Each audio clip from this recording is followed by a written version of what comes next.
ClancyPasta presents Don't Accept Jobs in the Morgue, written by scarystorieswithbb.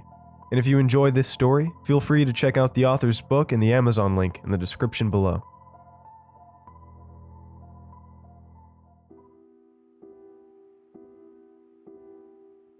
The ad itself made me shiver, but at the same time it was appealing.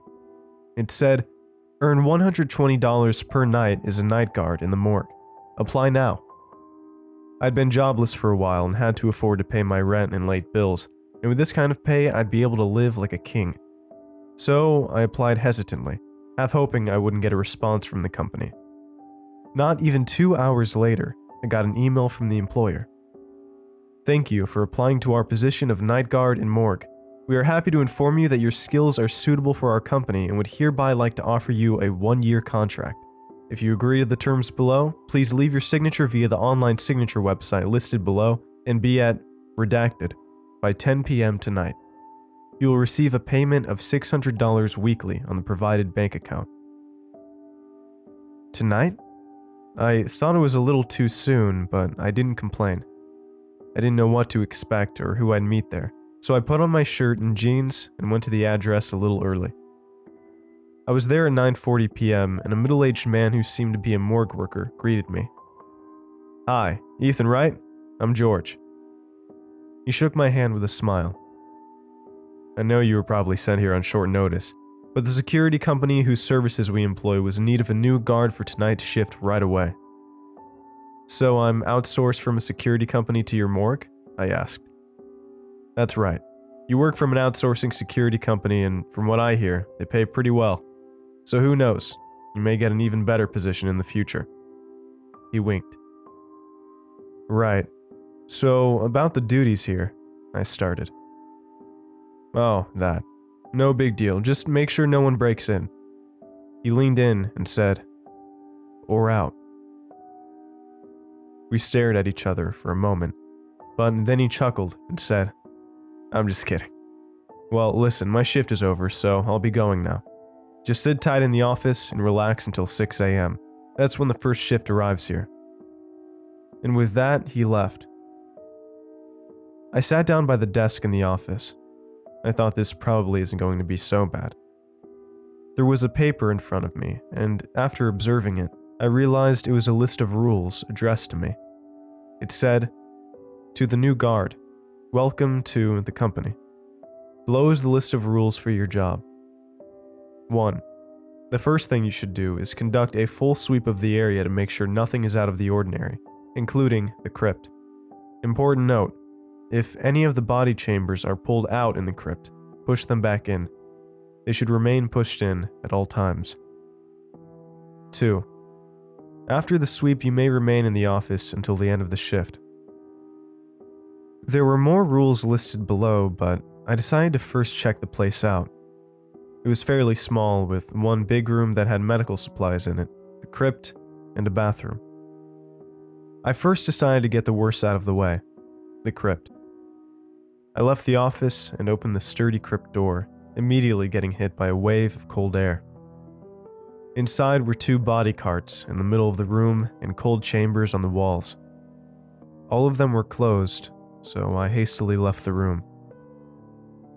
On my way back from the bathroom, I saw a man in a lab coat standing in the medical room. He was fiddling with some of the tools next to a body bag. "Jesus, you scared the hell out of me," I said.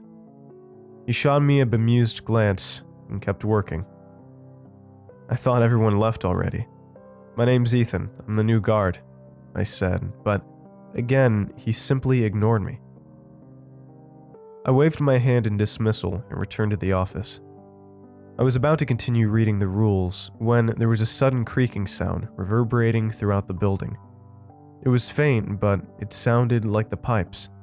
It intermittently lasted for a few seconds and paused just as long. I ignored it and slacked some more, checking out my phone. But the longer the creaking lasted, though, the more I got unnerved, because they sounded less like pipes and more like moans. I got out to ask the employee about that, but he had already gone home by then. I couldn't tell where exactly the sound was coming from, but it sounded like the crypt, so I went there. As soon as I opened the door, the whole building went silent. I held my breath as I observed the room and then realized that one of the body drawers was pulled out slightly. I pushed it back in and bolted back to the office. The creaking was completely gone by then. I continued reading. 3. You may sleep in the office, but it is inadvisable. Just then, the loudest sound just made me jump out of my skin. Please, someone let me out. The voice cried from somewhere, and the pipes carried his voice. I stood up, heart racing.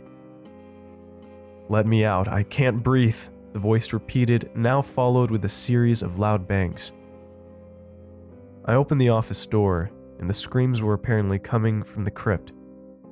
I shuddered, but decided to open the door. I'm not dead. This is a mistake. Someone. The voice got louder as soon as I opened the sturdy door. Where are you? I frantically looked around while the man continued screaming bloody murder and banging. I approached the source of the sound and leaned in to listen and make sure that this was the right chamber. I'm not dead. Let me out, please. The voice and the banging suddenly stopped when I abruptly pulled out the drawer and was met with a cold, dead body of a middle-aged man. I stood there, staring at the corpse, my mind unable to comprehend what just happened. I heard it very clearly, felt the banging as I held the drawer handle, and then it was as if someone just shut it off abruptly. Was my mind playing tricks on me? I pushed the drawer back in and bolted out of there, shutting the office door and thinking that applying here may have been a bad idea. I felt like I was on needles, but convinced myself after a while that it was all in my head. I continued reading the rules. 4. You may play music to kill the silence, so long as it doesn't drown out any outside noises. 5. If you hear incoherent sounds coming from the crypt, you can ignore them. 6. If those sounds turn into panicked screams, do the following. 1. If the screams are female, ignore them until they stop. Do not enter the crypt during this time under any circumstances. 2. If the screams are male, locate the source of the screams and pull out the body drawer.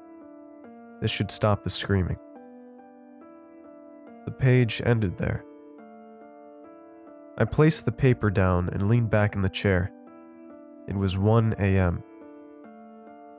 I started feeling sleepy. After a while, my eyes started to shut. Just as I started drifting into a dream, I felt a firm grip from behind on my shoulder. I instantly shot up, knocking the chair down in the process. No one was there. I no longer felt sleepy. Everything was quiet for a while, and I went to the bathroom once more. When I returned, it was 4 a.m., and I was pretty much ready to end the shift here.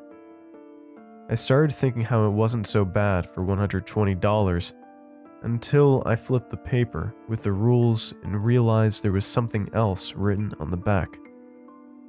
7. All the staff will be out of the building by 10 p.m., so if you see a man in a lab coat during your shift, do not, under any circumstances, try to talk to him.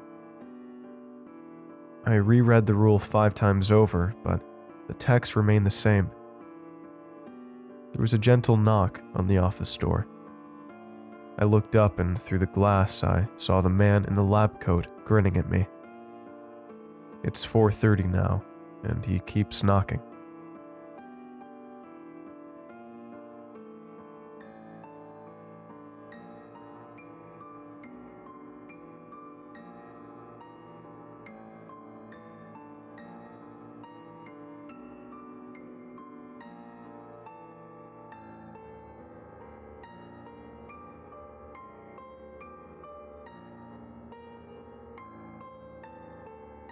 Thanks for watching, and I hope you enjoyed today's video. I want to give a huge thanks to all of my supporters over at Patreon and YouTube memberships. Your support makes these narrations possible, and I appreciate it a ton. If you'd like to join these lovely ghouls, you can head on over to my Patreon at patreon.com/ClancyPasta, or click the join button below to become a member. And if you'd like creepy cool shirts, make sure to head on over and check out my official merch store for some awesome tees, hoodies, stickers, and more. Alright, thank you all for watching, and I hope you have a great night. Cheers.